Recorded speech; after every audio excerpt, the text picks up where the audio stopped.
Jemaat kekasih, kita masih ada pada serial khotbah Yesus nama yang dapat dipercaya, membahas 319 nama yang dimiliki oleh Yesus Kristus Tuhan kita sesuai dengan kesaksian Alkitab. Dan dalam mengkaji nama lepas nama dari Tuhan kita Yesus Kristus, kita semakin mengenal kasih-Nya, rahmat dan anugerah-Nya bagi kita untuk hidup dalam hidup sementara sekarang ini maupun dalam kekekalan nanti yang disediakan Allah bagi kita.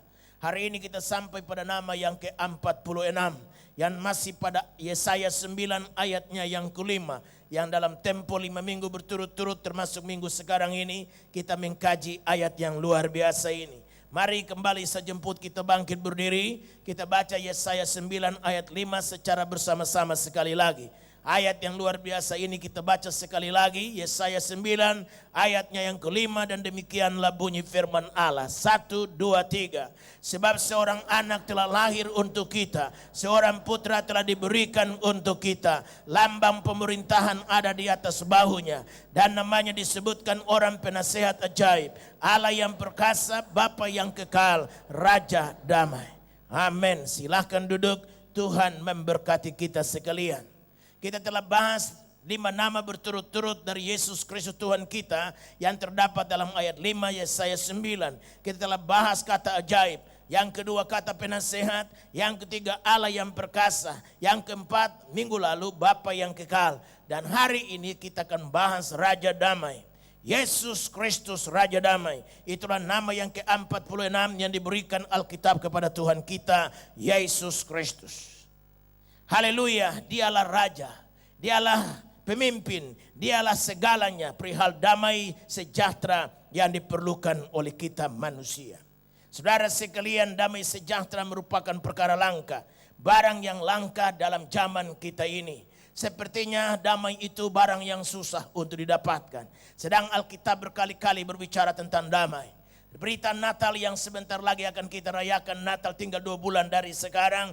Berita Natal yang disampaikan para malaikat bagi para gembala di padang Efrata berbunyi begini: kemuliaan bagi Allah di tempat yang maha tinggi, dan damai sejahtera di bumi bagi orang yang diperkenankan Allah.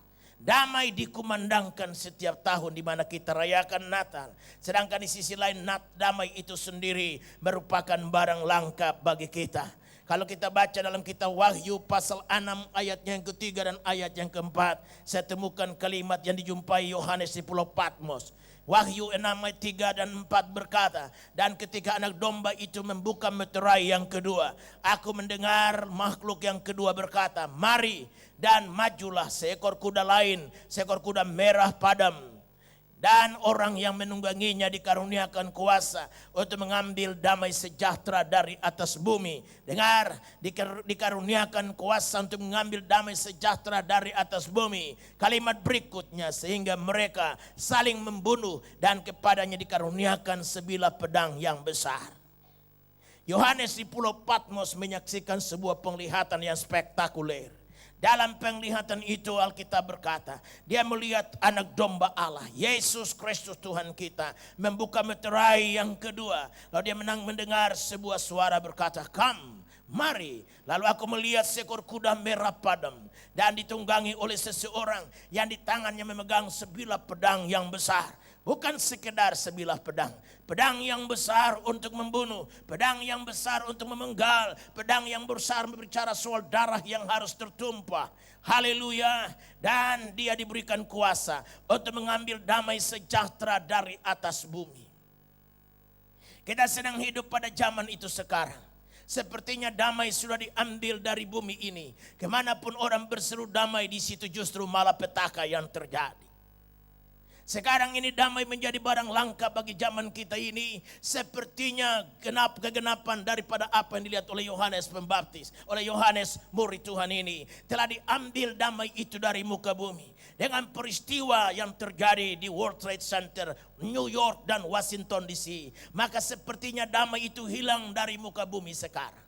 Kegenapan dari meterai kedua ini sedang ada di depan mata kita. Kita sedang ada di dalamnya dan menyaksikan peperangan lepas peperangan, pembunuhan lepas pembunuhan. Jakarta pun ikut terlibat di dalamnya. Demonstrasi setiap hari untuk anti kebijakan Amerika dalam menyerang Afghanistan. Orang sukar membedakan sekarang agama dan terorisme. Orang bisa mengkaitkan apa saja dengan sasaran untuk saling membunuh, saling membinasakan. Pedang yang besar itu sedang terjadi, sedang membunuh kiri kanan, bukan saja dalam negeri, tapi di luar negeri, bahkan merata di seluruh dunia. Damai menjadi barang langka, sementara hari ini kuproklamirkan padamu, Yesus Raja Damai. Haleluya, Yesus Raja Damai, the King of Peace. Sementara aku proklamirkan damai sejahtera Allah dari mimbar ini. Damai sedang digerogoti dan diambil dari permukaan bumi ini. Lewat darah yang tertumpah, lewat ketegangan yang diciptakan, lewat kekhawatiran yang merajalela dalam hidup manusia. Hai umat Tuhan, meterai kedua sedang digenapi. Nah, jemaat kekasih, seorang yang bernama Robert Oppenheimer. Robert Oppenheimer inilah pencipta bom atom yang pernah menghentikan perang dunia kedua. Robert Oppenheimer adalah seorang Amerika yang menciptakan bom atom yang jatuh di Nagasaki dan Hiroshima. Dan dengan jatuhnya bom atom ini di Nagasaki dan Hiroshima, perang dunia kedua pun berhenti karena Jepang mengambil langkah mundur. Jepang menghentikan peperangan karena bom atom jatuh di Hiroshima dan Nagasaki. Tahukah Bapak Ibu Saudara siapa pencipta bom atom itu? Namanya Robert Oppenheimer. Robert Oppenheimer diperhadapkan di dalam kabinet, dalam majelis utama dari Amerika Serikat. Dia diperhadapkan dengan satu pertanyaan. Mereka ingin meminta nasihatnya bagaimana kembali menciptakan sesuatu obat anti bom atom. Maka berbagai pertanyaan ditujukan kepada Robert Oppenheimer. Dengan tujuan bagaimana lagi bisa enggak diciptakan satu alat senjata baru untuk anti bom atom. Karena bom atom ini bukan saja dimiliki oleh Amerika Serikat sekarang, tapi dimiliki oleh berbagai negara-negara yang sudah maju. Senjata kimia, senjata biologis sudah dikuasai oleh berbagai negara sekarang ini. Sehingga dunia ada pada satu ketegangan yang sangat memuncak untuk mendapatkan damai yang dikumandangkan Alkitab. Sembari Yesus Kristus Raja Damai bertahta di atas di surga dan di bumi ini. Sedangkan damai menjadi barang langka bagi kita sekalian. Maka Robert Oppenheimer diajukan pertanyaan yang berbunyi begini. Tuanku Robert Oppenheimer, dapatkah Anda menciptakan satu senjata baru untuk anti bom atom yang sangat menakutkan manusia? Robert Oppenheimer terhening sejenak. Dia tundukkan wajahnya. Dan semua terhening dalam persidangan itu. Lalu dia dengan mengangkat mukanya dan menatap mereka dan dia berkata begini. Senjata yang paling ampuh untuk menghentikan bom atom adalah peace, damai. Dia bilang hanya kata damai sajalah merupakan obat anti bom atom. Karena di mana ada damai di situ tidak perlu senjata harus berbicara. Di mana ada damai tidak perlu pedang yang besar harus berlaku untuk memenggal kepala seseorang. Di mana ada damai, di situ ada sejahtera, ada persahabatan. Orang mengulurkan tangan dan merangkul orang lain yang bukan warna kulitnya. Jemaat kekasih, karena itu hari ini di tengah-tengah peperangan, di tengah-tengah dunia dilanda oleh sesuatu yang bernama damai sukar dicari. Kuhadirkan padamu Yesus Kristus Raja Damai. Hari ini kita dengar tema khotbah, nama yang ke-46 yang diberikan Alkitab kepada Tuhan kita. Yesus Kristus Raja Damai. Adakah damai itu bisa kita dapatkan? Jawabannya bisa. Dan tidak susah untuk mendapatkannya. Yesus Kristus berkata, damai yang kuberikan padamu tidak sama seperti damai yang diberikan dunia ini. Damai yang diberikan dunia ini bersifat sementara sejauh keadaannya menguntungkan. Sejauh tidak ada peperangan, tidak ada pertengkaran dan perkelahian, maka damai mudah kita dapatkan. Tapi sejauh ada peperangan, sejauh ada pertumpahan darah, sejauh ada ancaman-ancaman yang diorbitkan atau ditimbulkan oleh apa yang menamakan dirinya terorisme, maka hilanglah damai yang ditawarkan dunia. Tapi jika damai yang ditawarkan Yesus Kristus dan menjadi bahagian daripada kita sekalian. Dan Tuhan senjata tidak bisa mengambilnya dari hati kita. Karena kita yakin hidup kita bukan di tangan manusia. Tapi hidup kita berada pada tangan Tuhan pemberi hidup yang berkata, siapakah di antara kamu yang karena khawatirnya menambahkan sehasta saja pada jalan hidupnya. Kita khawatir karena kita tidak tahu bahwa hidup kita ini berada di tangan Tuhan. Tapi jika kita menyadari bahwa hidup sekarang ini dan hidup nanti semua beralam tangan Tuhan. Dan Tuhan juga yang menopangnya dan memberikan pada kita jaminan untuk hidup. Apa yang harus kita takutkan dan apakah alasannya sehingga damai di hati kita harus diambil oleh seorang yang menunggangi kuda merah padam itu yang berkata, sebilah pedang dikaruniakan pada tangannya dan dikaruniakan kuasa untuk mengambil damai dari muka bumi. Damai kita tidak ada pada dunia ini, tetapi damai kita berada pada Yesus Kristus, Raja Damai. Karena itu dia diberi nama dan julukan ke-46 oleh Alkitab, The King of Peace, Raja Damai. Dan karena sepakat kita bahwa damai itu ada dan mudah didapatkan jika 3 langkah kau tempuh. Damai itu ada pertama jika kita berdamai dengan Allah. Yang kedua, damai kita dapatkan jika kita berdamai dengan sesama kita. Dan yang ketiga, damai kita dapatkan jika kita berdamai dengan diri kita sendiri. Mari kita renungkan 3 kebenaran ilahi ini. Yang pertama, kita berdamai dengan Allah, maka damai kita dapatkan. Yang kedua, damai kita dapatkan jika kita berdamai dengan sesama kita. Dan yang ketiga, kita dapatkan damai di hati yang ditawarkan Alkitab jika kita berdamai dengan diri kita sendiri. Yang pertama, damai kita dapatkan jika kita berdamai dengan Allah. Damai sejahtera tidak ada pada apa yang kita miliki, tetapi pada apa yang ada pada Allah, pemilik dari segala sesuatu. Sejauh kita menyadari bahwa apa yang ada pada kita bukan milik kita, tetapi milik Allah, disitulah ada damai pada batin kita. Kita takut karena takut rumah kita dirampok. Kita takut di mana harta kita dijarah orang, karena kita pikir itu milik kita.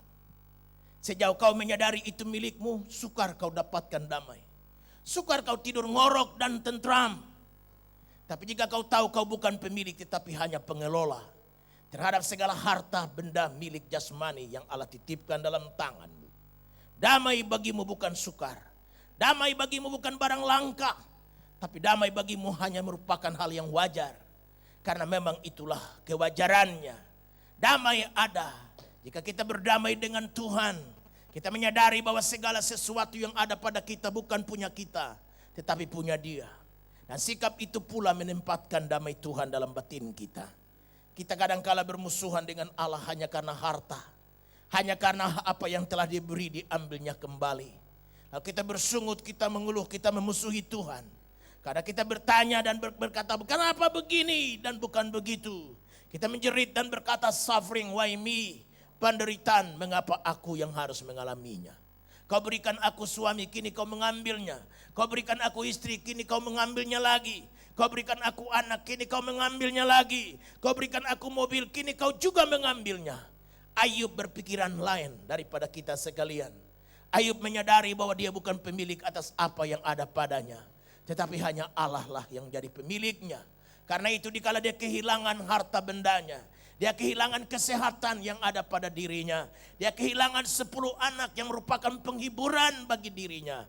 Inilah kalimat Ayub, Allah yang memberi, Allah yang mengambil, terpujilah namanya. Dia menyadari bahwa bukan pemilik dia atas harta yang dia punyai, tetapi hanya dia pengelola. Bukankah pikiran ini harus ada pada kita? Siapakah aku? Aku hanya pengelola terhadap apa yang Tuhan titipkan di tanganku. Istriku bukan milikku, adalah milik Tuhan. 3 orang anakku bukan milikku, adalah milik Tuhan. Satu waktu anak saya marah-marah tidak mau keluar kamar. Saya tanya sama ibu, lapor sama saya, Pak, Esther anak kami tidak mau keluar dari rumah, dari kamar. Saya tanya sama ibu, kenapa sayang sampai dia tidak mau keluar? Colok tanya dulu. Dia tanya, kenapa sayang kau tidak mau keluar-keluar? Dia bilang sama maminya begini, habis papi, khotbah si hebat. Anak milik Tuhan katanya. Khotbahku dibalikin anakku juga tanpa doa pembukaan. Dia mengkhotbahi khotbahku lagi, tapi tanpa doa pembukaan, apalagi kolekte dan ekstra kolekte. Tapi si khotbah si hebat, katanya anak milik Tuhan. Kok tidak mau diizinkan belajar ke luar negeri? Lah, kalau milik Tuhan izinin dong. Dia marah-marah. Dia tidak mau sekolah di Indonesia katanya. Sekolah di Indonesia bikin stres katanya. Banyak hal yang gak perlu dipelajarin terus. Dia tidak mau. Lalu saya datang ke kamarnya. Saya bilang, kenapa sayang? Habis papi sih, khotbah hebat, anak milik Tuhan. Tapi kok gak diizinkan belajar ke luar negeri. Nah, saya bilang, mau belajar ke luar negerinya sebelah mana sayang? Ya Cina. Dia yang pilih sendiri mesti ke Cina. Suruh belajar ke Cina belum tentu mau. Dia sendiri mau pergi ke Cina. Nah, oleh anugerah dan pertolongan Tuhan, Allah Subhanahu wa ta'ala, ada kakak perempuan 2 dari istri saya yang ada di Cina. Maka kesanalah kami kirimkan mereka untuk belajar. Ibu pun sekarang masih ada di Cina karena antar Naomi si bontot ini pergi ke sana. Jadi saudaraku sekalian, memang kesadaran kita bahwa apa yang ada pada kita bukan punya kita. Sehingga ada atau tidak ada bukan soal bagi kita. Sedikit atau limpah atau cukup bukan soal juga bagi kita. Karena damai kita tidak ada pada hal-hal lahiriah yang kita miliki. Tetapi damai kita ada pada Tuhan pemilik daripada segala yang dititipkannya di tangan kita. Kesadaran ini mungkin menciptakan damai yang luar biasa. Kenapa kita mesti bersungut dan menempatkan Allah pada posisi musuh kita? Hanya karena yang diberikannya diambil kembali. Yang dititipkannya itu diambil kembali. Tapi biarlah kita berkata seperti Ayub. Allah yang memberi, Allah yang mengambil, terpujilah namanya. Di samping bermusuhan dengan Allah adalah dosa. Dosalah tempat yang dimana kita ada pada posisi bermusuhan dengan Allah. Allah tidak memusuhi orang berdosa, tetapi dia memusuhi dosa itu sendiri. Yesaya 59 ayat 1 dan 2 berkata, bukan lengan Allah singkat dan olehnya tidak terulur menolongmu. Bukan telinganya berat dan tuli dan tidak mendengarkan doamu. Tetapi dosamulah yang menyamarkan wajah Allah daripadamu. Dosa memisahkan manusia dari Allah, sumber damai sejahtera itu sendiri. Karena itu tidak ada cara lain kecuali kita balik pada Tuhan. Balik pada Tuhan, maka itu menempatkan kita pada posisi damai dan sejahtera Allah mengalir pada kita. Sejauh kita memusuhi Tuhan dengan pikiran, perasaan, perkataan dan perbuatan kita, damai menjadi barang langka bagi kita. Dimanapun kita, kemanapun kita pergi dan dimanapun kita berada, di gunungkah, di lembahkah, di kotakah, di desakah, dimanapun, dalam dan luar negeri. Sejauh kau hidup dalam dosa, damai Tuhan jauh dari hidupmu. Tapi jikalau kau balik, kau menangisi dosamu, berteriak dan minta tolong untuk Tuhan menyadarkan kau, mengakuinya dan bersedia meninggalkan langkah dosa itu. Damai sejahtera Tuhan merupakan akibatnya. Karena itu damai Tuhan bukan barang langka bagi setiap orang yang ingin berdamai dengan Tuhan. Adakah kau pada posisi jauh dari Tuhan, bermusuhan dengan Allah, di bawah pikiran, perkataan dan perbuatanmu? Hari ini ajakan Tuhan. Jika betul Kristus itu Raja damai bagimu, baliklah pada Tuhan sekarang. Jangan berlambatan, karena besok bisa terlambat. Hari ini adalah hari kemuliaan Tuhan itu. Hari inilah hari keselamatan itu. Hari di mana kita balik pada Tuhan. Meninggalkan jalan kita yang salah. Langkah kita yang menuju kepada kebinasaan. Rasul Paulus dalam Roma pasalnya yang ketiga menggambarkan jalan orang berdosa adalah jalan yang tidak diwarnai dengan damai sejahtera. Mari dengar saya bacakan. Roma pasalnya yang ketiga ayat 9 mulai sampai dengan ayatnya yang ke-18. Roma pasal 3 ayat 9 sampai dengan 18. Jadi bagaimana? Adakah kita mempunyai kelebihan daripada orang lain? Sama sekali tidak. Sebab di atas telah kita tuduh baik orang Yahudi maupun orang Yunani bahwa mereka semua ada di bawah kuasa dosa.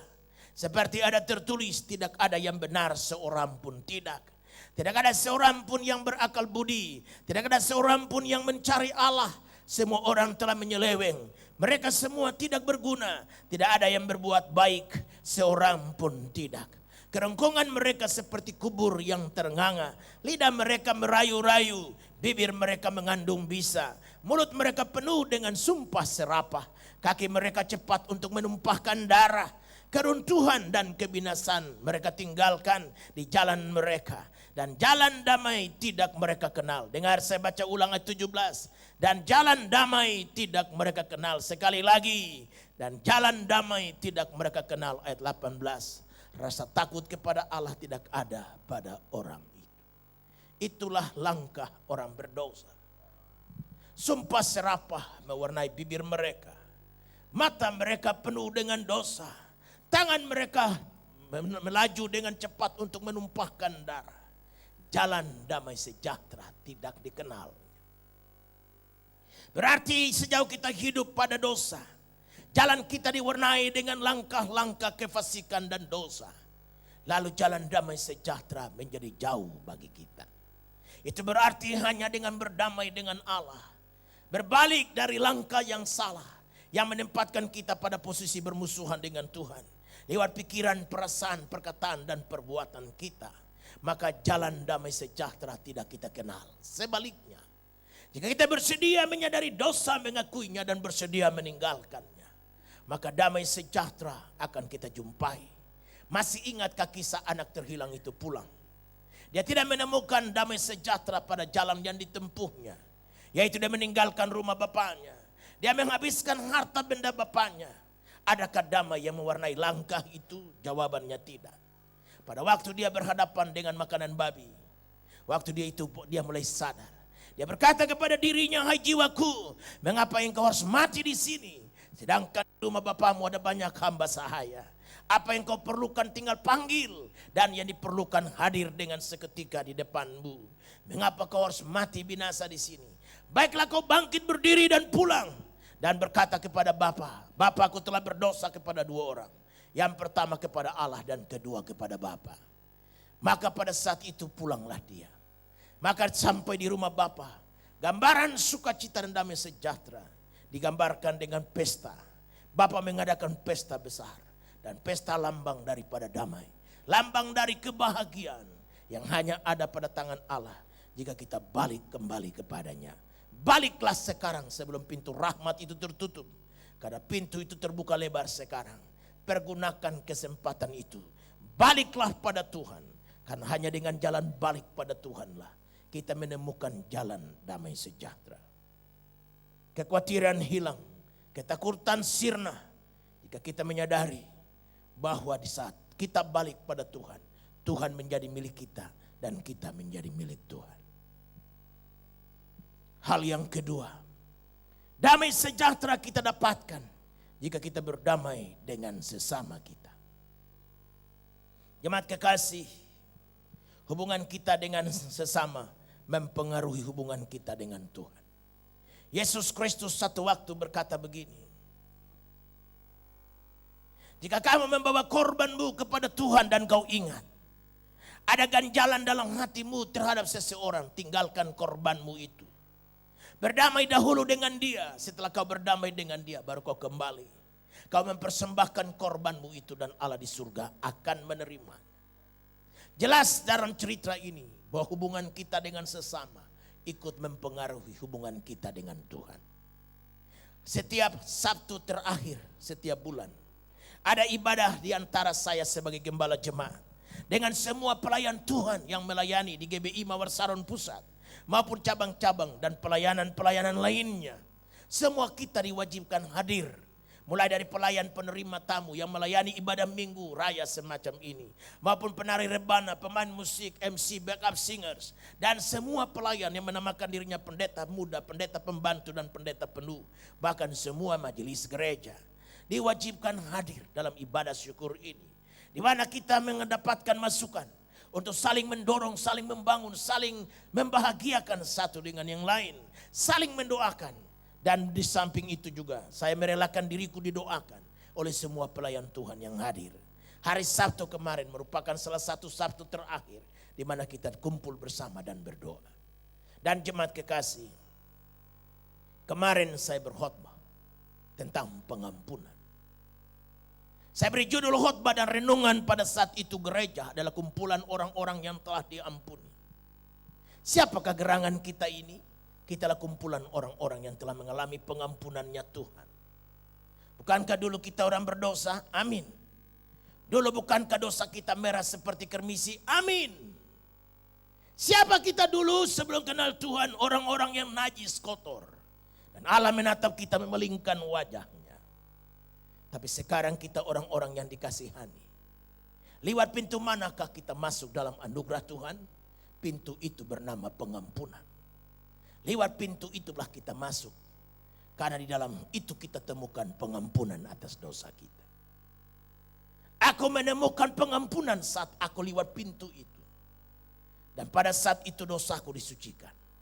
Aku mendapatkan damai sejahtera. Aku mendapat predikat baru, anak Tuhan. Aku mendapatkan predikat yang dikasihi Allah. Aku mendapatkan predikat biji matanya Tuhan. Dan berbagai-bagai ungkapan lainnya. Lewat pintu yang bernama pengampunanlah kita masuk mendapatkan kasih setia Tuhan. Dan haleluya, setelah kita masuk dari pintu itu dan menemukan pengampunan dosa. Dan kita menjadi anak Tuhan, tidak berarti bahwa langkah kita tidak diwarnai dengan banyak tantangan. Tidak berarti jalan kita mulus. Tidak berarti bahwa jalan kita senantiasa lancar. Justru dalam Tuhan banyak tantangan. Justru perjalanan dalam Tuhan itu semakin diwarnai dengan duri dan onak. Tuhan tidak pernah menjanjikan jalan yang rata. Tuhan tidak pernah menjanjikan jalan beriman itu diwarnai dengan bunga-bunga yang beraneka warna-warni. Tapi yang dijanjikannya adalah kekuatan. Yang dijanjikan adalah tuntunan pada setiap langkah. Yang dijanjikan ialah penghiburan di kala hati susah. Kekuatan di kala kita lemah. Dan topangan di kala lutut kita goyah. Itulah yang dijanjikannya. Itu berarti jalan kita tidak rata. Jalan kita tidak selamanya diwarnai dengan hal-hal yang indah. 1 Yohanes 1 ayat 9 memberi jaminan. Bahwa jika kamu mengaku dosamu, maka Allah itu setia dan adil. Akan mengampuni segala salah dan dosamu dan menyucikan kamu dari segala jenis kejahatan. Itu berarti begitu mengiring pada Tuhan. Itu berarti waktu kita masuk pintu yang bernama pengampunan dan mendapatkan anugerah Allah. Bisa juga kita terpeleset dan jatuh. Bisa langkah kita menjadi terpeleset. Kita jatuh. Namun tidak dibiarkannya tergeletak.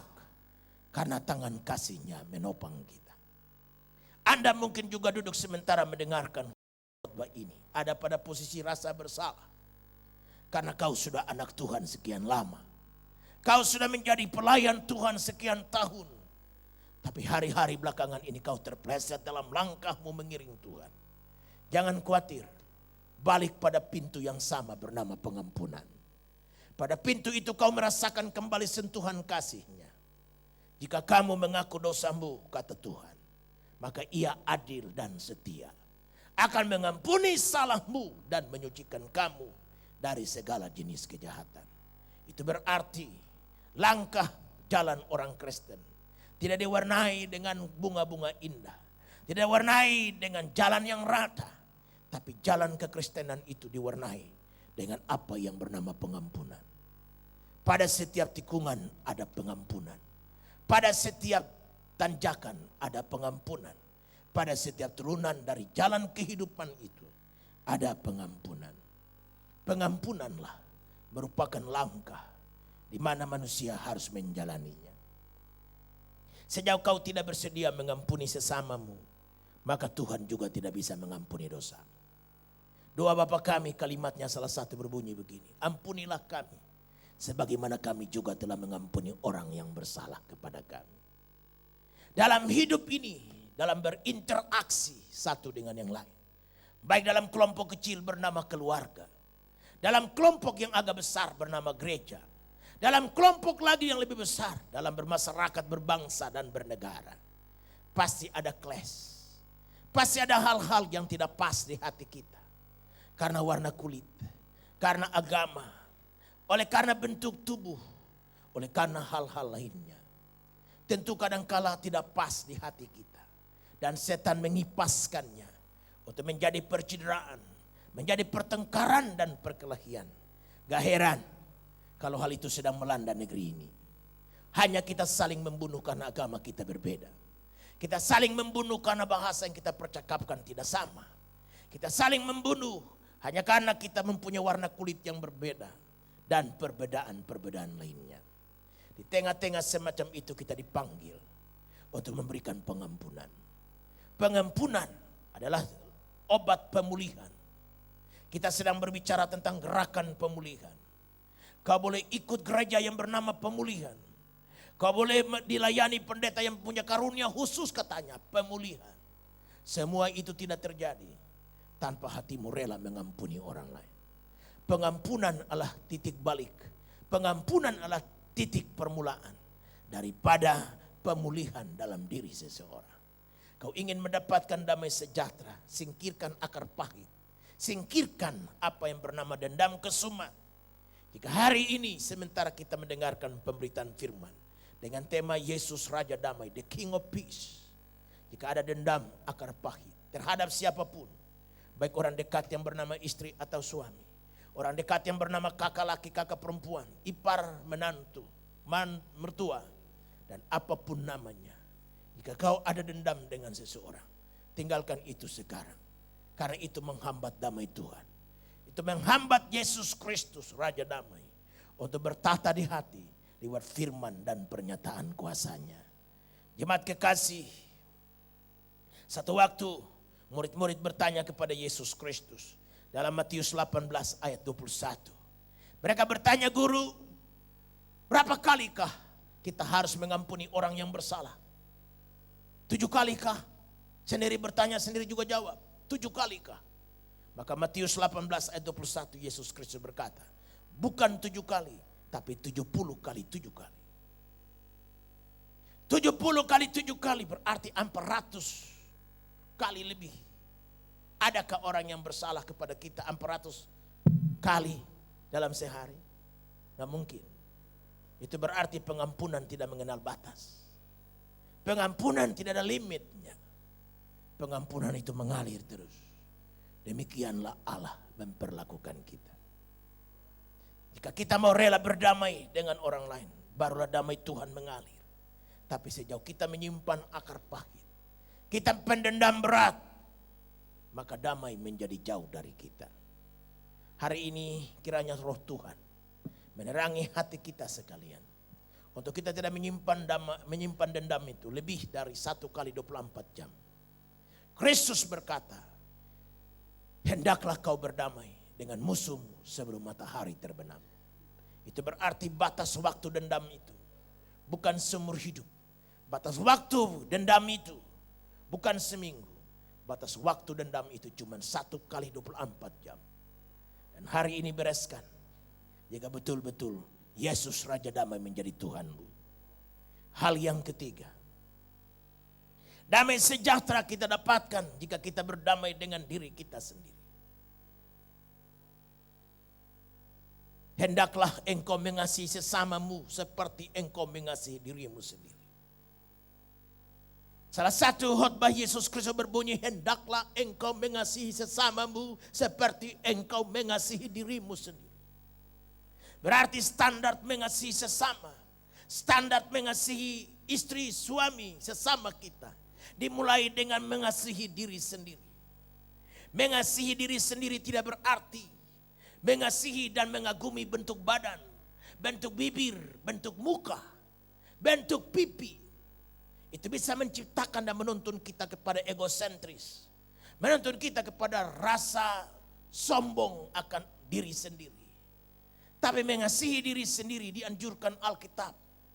Saya bertanya kepada saudara, apakah engkau mengasihi dirimu? Saudara bilang, tentu, itu wajar. Wajar. Tapi kalau aku bertanya, apakah kau mengasihi dirimu? Lalu kau jawab begini, aku tidak mengasihi diriku. Aku malah sedang mengutukinya. Aku membenci diriku. Bahkan aku bertanya-tanya kenapa aku harus ada di muka bumi ini. Maka itu pasti enggak wajar. Kalau Anda tidak mengasihi dirimu, mengapa kau harapkan kasih dari orang lain? Kalau kau tidak mengasihi dirimu, kenapa harapkan kasih dari suami? Kalau kau tidak mengasihi dirimu, mengapa harapkan kasih dari istri? Kalau kau tidak mengasihi dirimu, kenapa kau harapkan kasih dari Allah? Impossible, mustahil. Tapi kalau kau mengasihi dirimu, pantaslah. Kau harapkan juga kasih dari orang lain. Kasih dari istri, kasih dari suami, kasih dari sesama kawan seiman. Dan di atas segalanya, kasih dari Allah. Berarti mengasihi diri sendiri merupakan standar daripada kita terima kasih dari sesama kita. Karena jika kita tidak mengasihi diri sendiri, mana mungkin kasih orang lain pun akan datang pada kita. Standar mengasihi orang lain dimulai dengan mampu mengasihi diri sendiri. Adakah engkau mampu mengasihi dirimu? Dan ciri-ciri mengasihi diri diwarnai dengan beberapa hal. Pertama, dengan merasa puas akan setiap anugerah yang Allah beri. Mengasihi diri sendiri dimulai dengan langkah pertama, merasa puas. Adakah engkau puas dengan apa yang Allah berikan padamu? Allah yang menakar semua kita. Tentunya kita pingin 5 talenta, tapi Allah yang menakarnya. Allah yang menetapkan 1 dapat 5, 1 dapat 2, dan 1 dapat 1. Yang 1 tidak bisa iri kepada yang dapat 5. Dan yang 5 tidak bisa melihat rendah dan memandang dasar bego, makanya dapat 1. Tidak ada alasan. Semua kita ditakar Tuhan. Dan Tuhanlah yang menakar. Baik dalam level dan bidang pelayanan apapun. Dalam bidang sekuler Tuhan menakar kita. Dalam bidang pelayanan rohani Tuhan menakar semua kita. Boleh nama sama pendeta, tapi tidak sama semua takaran karunia-Nya. Semua bisa saja main basket. Tetapi untuk menjadi pemain basket terkenal seperti Michael Jordan, tidak semua orang mendapatkannya. Siapa saja bisa main bola kaki. Nenek-nenek juga bisa. Jangankan kita masih muda. Nenek-nenek pun opung-opung. Bawa bola kaki aja. Tendang-tendang di lapangan. Bisa. Tapi menjadi pemain bola kaki seperti Ronaldo. Atau seperti Rod Gullit. Seperti Maradona. Itu bukan sembarangan. Itu semua mendapatkan karunia khusus. Buka Alkitab. Baca ayat dan khotbah. Siapa juga bisa. Jangankan pendeta, panggil si Inem pelayan di rumah. Nem, ini baca Yohanes 3:16. Kau komentarin. Inem bisa. Tapi berkhotbah seperti Billy Graham, bukan semua punya karunia. Berkhotbah seperti Choyonggi, bukan semua punya karunia. Berkhotbah seperti Om Yakob Nahwai, juga tidak punya semua punya karunia. Haleluya. Semua bisa jadi hakim. Lah, siapa juga bisa. Pakai baju hakim, duduk di meja dan pegang palu. Baca putusannya. Hari ini, tanggal 29 September tahun 2001, jam 10 pagi, Waluyo bin Sastro Amijoyo diputuskan hukuman mati dan potong tahanan bebas. Siapa juga bisa. Tapi jadi hakim seperti Pak Hotma Sitompul, ini lain lagi ceritanya. Tidak semua dapat karunia. Siapa aja bisa. Semua ditakar karunia itu. Yang menakar adalah Tuhan. Protes sama dia. Karena dia lebih kenal kita, lebih dari kita mengenali diri kita. Kita kira kita berat, nggak taunya ditimbang, ya daun kering. Karena yang tahu siapa kita itu Tuhan Allah. Jadi kalau dia berkenan memberikan sesuatu pada kita, dia tahu persis. Jadi kita mesti rasa puas dengan semua takaran karunia yang diberikan Tuhan pada kita. Haleluya. Jangan dulu nyala-nyalakan diri. Dasar kau laki-laki bego, apa-apa nggak bisa. Cuman bisanya merono mrene mangan. Wis mangan turu. Wis turu merono mrene. Tunggu Amang. Dengarkan baik-baik. Pulang dari sini nih. Berdiri di muka kaca. Itu pekerjaan pertama hari ini setelah pulang dari rumah. Pulang ke rumah pekerjaan pertama apa Amang? Berdiri di muka kaca. Main rambut sedikit dulu. Kumis kita amankan. Dan bilang sama diri sendiri, lo sebenarnya orang hebat. Tapi lo kurang hebat karena kau malas. Senangmu cuman merono merene mangan. Wis mangan turu. Hari ini hentikan sikap malasmu. Dan giat bekerja. Rajin. Bangun pagi-pagi waktu hari masih malam. Bawa ayam potong 5 ekor di pinggir jalan. Jajakan di sana dan pasti kau dapat duit begitu banyak. Sudah gitu sebentar lagi hadirkan nasi ramas. Hadirkan lagi sebentar siang bakmi keriting. Dan malamnya kau jual seafood walaupun cuman keong rebus saja. Kau kerjakan begitu terus 5 tahun, kau bisa beli ruko di Kelapa Gading Permai.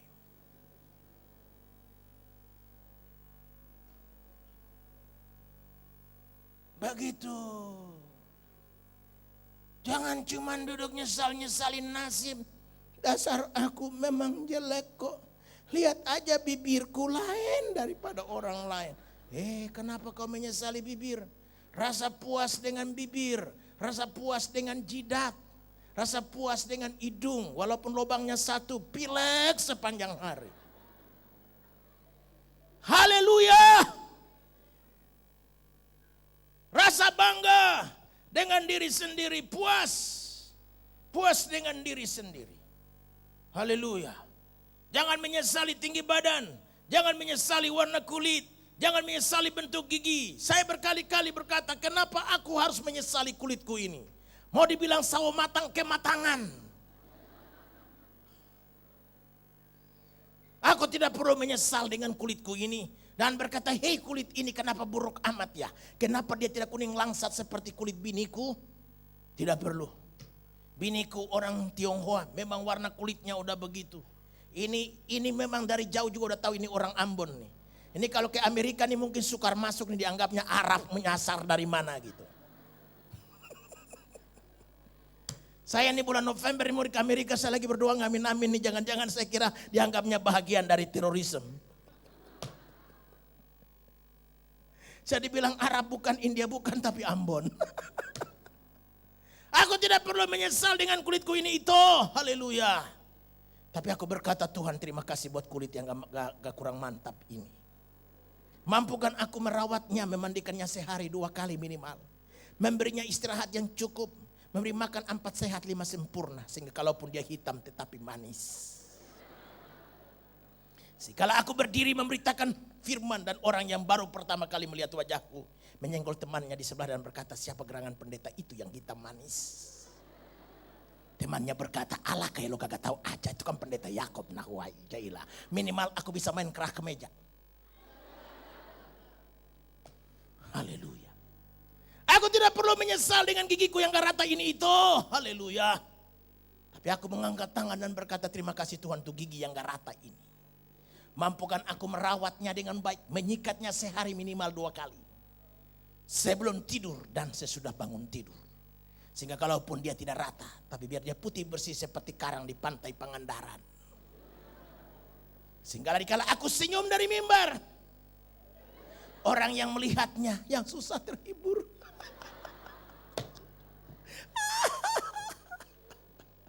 Haleluya. Kita harus puas dengan diri sendiri. Haleluya.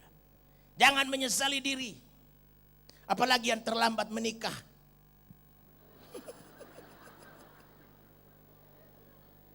Dia udah bilang memang dasar lu, memang lu jelek sih makanya gak dapat pacar. Jangan itu.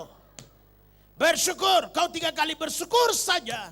Syukur yang keempat, calon suamimu tunggu kau di air mancur dekat toko buku.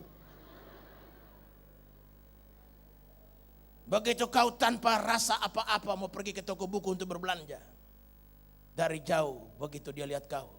Hatinya disambar oleh listrik aliran 222 volt. Sur. Dan tanpa disadarinya bibirnya bergetar. Dan menyapamu dengan kalimat lautu dia ho itu. Kau saking gugup pingsan dulu. Dan dari kepinsananmu itu kau bangkit. Dan kau berkata, Tuhan begitu cepat jawabanmu.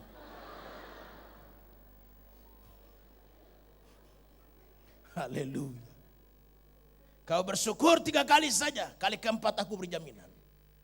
Tapi kalau kau tidak pernah puas, kau selalu menyesali Tuhan, menyesali rahim yang melahirkan kau. Saya nggak heran, tahun lepas tahun pacar jauh daripadamu, apalagi damai sejahteranya Tuhan. Tapi kalau kau bersyukur, beres sudah, damai di hati, sehingga muka yang tadinya kisut berubah menjadi bercahaya. Wah elah, senyum yang tadinya mahal banget sekarang murah aja. Sampai tidur pun senyum. Sampai mamamu kaget tengah malam, lah ilah kenapa anak gue jadi begini. Haleluya.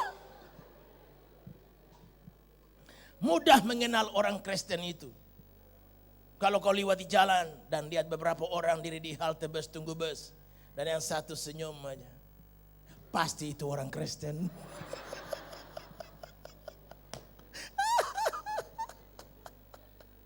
Haleluya. Jadi saudara sekalian, kita mesti puas dengan diri sendiri. Haleluya. Yang kedua, mencintai diri dimulai dengan langkah kedua, bersyukur atas apapun yang terjadi.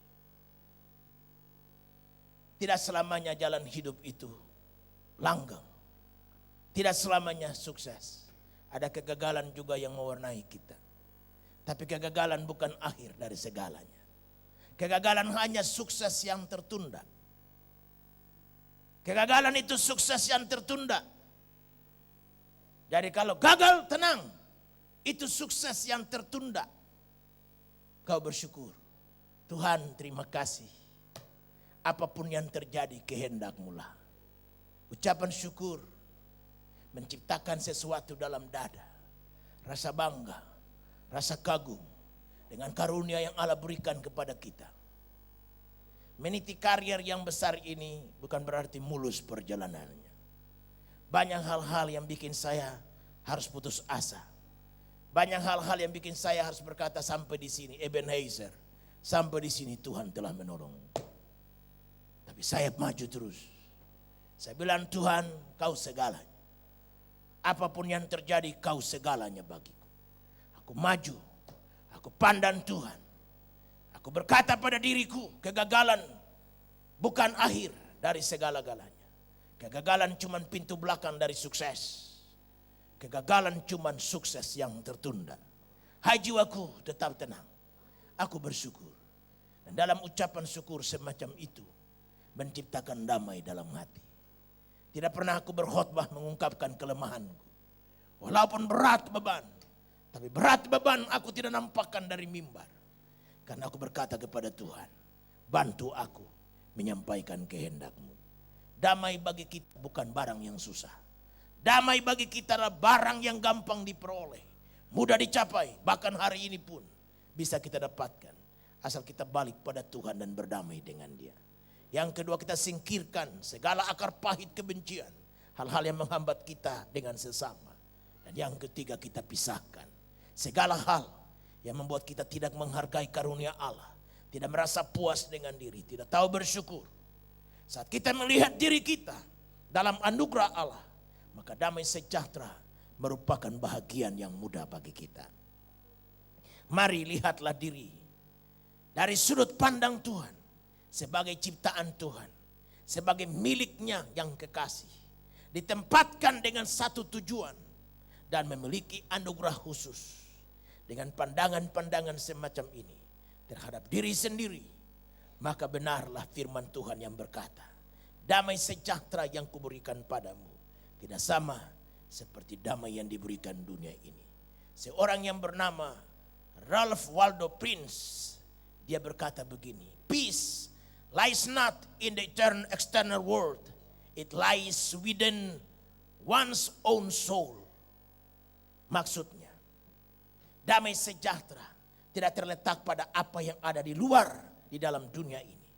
Tapi dia ada dan terletak dalam jiwa seseorang. Dalam jiwa seseoranglah ada damai, ada sukacita. Kita tidak perlu berbanggakan diri karena karunia yang Allah beri. Tapi kita berbangga akan Tuhan yang kita kenal.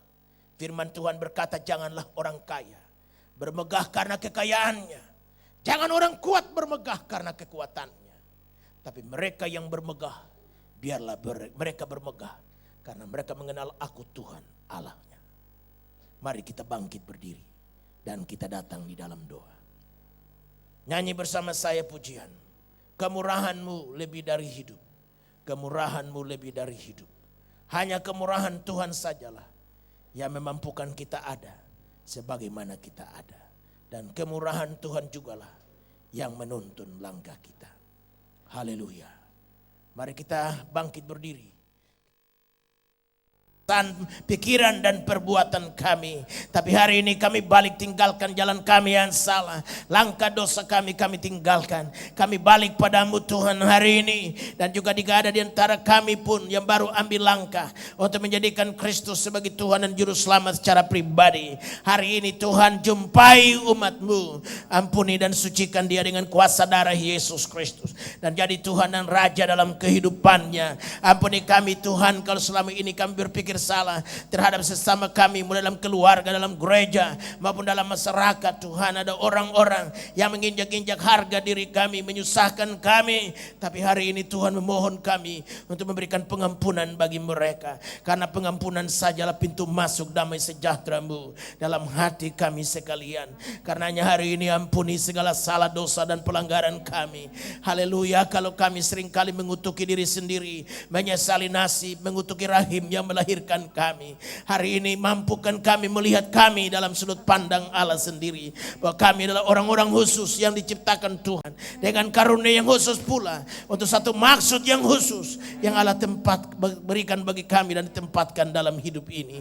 Terima kasih Bapa. Karena hanya dengan berbuat demikian sajalah damai sejahtera-Mu menjadi bahagian kami. Ampuni kami, sucikan kami. Basuh kami dengan darah Yesus Kristus. Dan jadikan kami orang-orang yang berhasil bagi Allah, bagi sesama, dan bagi keluarga. Dalam Yesus Kristus kami terima pengampunan dan penyucian lewat darah Tuhan sendiri. Silahkan turunkan tangan saudara. Adakah di antara kita mempunyai masalah, beban dan pergumulan yang ingin didoakan? Apapun masalah saudara, bagi Allah tidak ada perkara yang mustahil.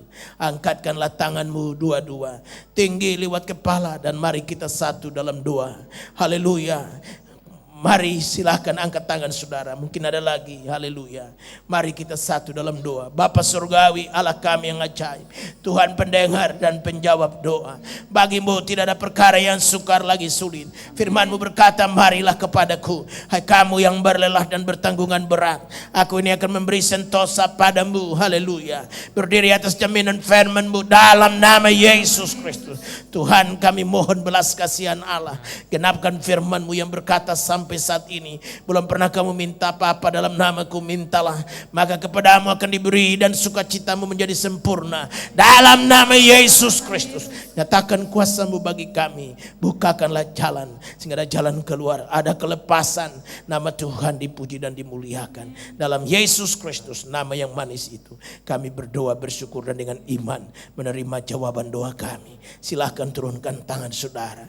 Siapa yang sakit di antara kita untuk meminta pemulihan kesehatan saudara, letakkan tangan kananmu pada bagian tubuhmu yang sakit, mungkin dada, perut, pinggang, leher, mata, telinga. Kalau penyakitmu lebih dari satu, letakkan tangan kananmu di kepala, angkat tangan kirimu tinggi memuji Tuhan, dan mari kita satu dalam doa kesembuhan. Bapa Surgawi, Allah kami yang ajaib, kami bersyukur buat korban yang sempurna yang dikerjakan Yesus Kristus Tuhan kami di kayu salib. Darah yang Ia tumpahkan, darah perjanjian baru, darah yang menyucikan, membasuh dan membenarkan kami. Terima kasih berluka-luka bilur yang Ia deritakan, yang mempunyai kuasa untuk menyembuhkan kami. Haleluya. Dan berdiri atas jaminan firman-Mu dalam nama Yesus Kristus. Tuhan, segala penyakit dan kelemahan tubuh, mah, ginjal, kanker, rematik, darah tinggi, darah rendah, kencing manis, jantung, paru-paru, alergi, eksim, buta tuli, timpang, dan segala tubuh lainnya dalam nama Yesus Kristus. Segala penyakit kami ikat, kami usir, kami tolak keluar. Penyakit yang Kau tinggalkan umat Allah pada hari ini, karena tubuh, jiwa, dan roh kami milik Yesus Kristus, dibeli dengan harga yang mahal dan tunai, yaitu dengan darahnya, darah Yesus Kristus yang tertumpah di kayu salib salib di Golgota. Dan oleh bidur Yesus Kristus segala penyakit telah dilenyapkan. Kami yang percaya sudah dijamah dan disembuhkan Tuhan. Haleluya. Glory bagi nama Tuhan yang besar. Terima kasih buat lawatanmu. Terima kasih buat berkat-berkat dan anugerahmu yang kau berikan bagi masing-masing kami. Terima kasih Bapa. Dalam tanganmu yang kuat tambah serahkan umatmu yang banyak ini. Dalam ibadah pukul 6 yang sudah berlangsung, pukul 9 yang sedang berlangsung ini. Pukul 1 di sini maupun di Raden Sal dan pukul 5 sore nanti. Biarlah urapan dan kuasa Tuhan menuntun dan memberkati kami sekalian. Terima kasih Bapa. Hamba juga berdoa bagi semua program gereja kami yang sedang direncanakan. Tuhan ke dalam dan keluar, biarlah anugerah Tuhan ada di atasnya. Rencana pembebasan tanah di sebelah kanan mimbar ini Tuhan, Engkau sendiri yang mengerjakan dengan caramu. Lambat atau cepat Engkau akan buktikan diri sebagai pendengar dan penjawab doa. Kami juga menyerahkan tanah di Jalan Layur, Jalan Pemuda. Tuhan, kami percaya Engkau hakim yang adil dan Engkau akan menyelesaikan dengan caramu sendiri. Namamu dipuji dan dimuliakan. Hamba menyerahkan bangsa dan negara kami Indonesia yang kami kasih ini dalam tangan Tuhan. Bangsa ini milikmu. Engkau tidak mendambakan kehancurannya. Karena itu kami mohon belas kasihan Tuhan. Pulihkan negeri kami Tuhan. Pulihkan negara kami Bapa. Penuhi Indonesia dengan kemuliaan-Mu Tuhan. Kami serahkan Tuhan orang-orang yang membakar gereja, yang melecehkan umat-Mu negeri ini. Biar Tuhan Engkau jamah mereka. Roh setan yang mengganggu mereka sehingga mereka mengutamakan diri dan kelompok sendiri, mengorbankan kepentingan bangsa ini. Roh setan yang menguasai mereka kami patahkan dalam nama Yesus Kristus. Dan biarlah Allah Roh Kudus sendiri bekerja. Nama Tuhan dipuji dan dimuliakan. Sekali lagi penuhi Indonesia dengan kemuliaan-Mu ya Allah. Kami mendoakan Tuhan akan gereja-gereja yang melayani di gunung-gunung, di lembah-lembah. Hamba-hamba Tuhan yang menjadi para misionaris. Biarlah kuasa Tuhan pun menyertai mereka. Keberanian dari Allah yang dikaruniakan Roh Kudus menjadi bahagian dan milik mereka. Terima kasih Tuhan. Kami serahkan ekstra persembahan yang akan kami beri. Tuhan kuduskan dengan kuasa-Mu. Dan jadilah Allah Tuhan untuk lebaran kerajaan Bapa. Terima kasih Tuhan, pulangkan berlipat ganda bagi tiap tangan yang memberi. Nama Tuhan dipuji dan dimuliakan. Dalam Yesus Kristus nama yang manis itu kami berdoa dan bersyukur. Haleluya. Amin. Silakan duduk jemaat kekasih. Tuhan memberkati kita. Kita akan memberikan persembahan ekstra untuk penyelesaian berbagai kegiatan yang Tuhan percayakan bagi kita dalam gereja ini. Kita menyanyi Tuhan Yesus tidak berubah dulu, sekarang, dan sampai selama-lamanya.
Haleluya, haleluya, haleluya, haleluya, haleluya, haleluya. Dan firman-Nya tidak berubah, tidak berubah, tidak berubah. Dan firman-Nya tidak berubah, tak berubah selama-lamanya. Haleluya, haleluya, haleluya, haleluya, haleluya, haleluya, haleluya. Dan kuasanya tidak berubah, tidak berubah, tidak berubah. Dan kuasanya tidak berubah, tak berubah selama-lamanya. Haleluya, haleluya, haleluya, haleluya, haleluya.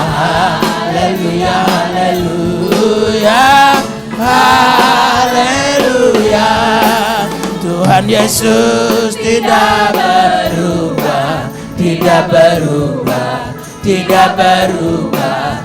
Tuhan Yesus tidak berubah, tak berubah selama-lamanya.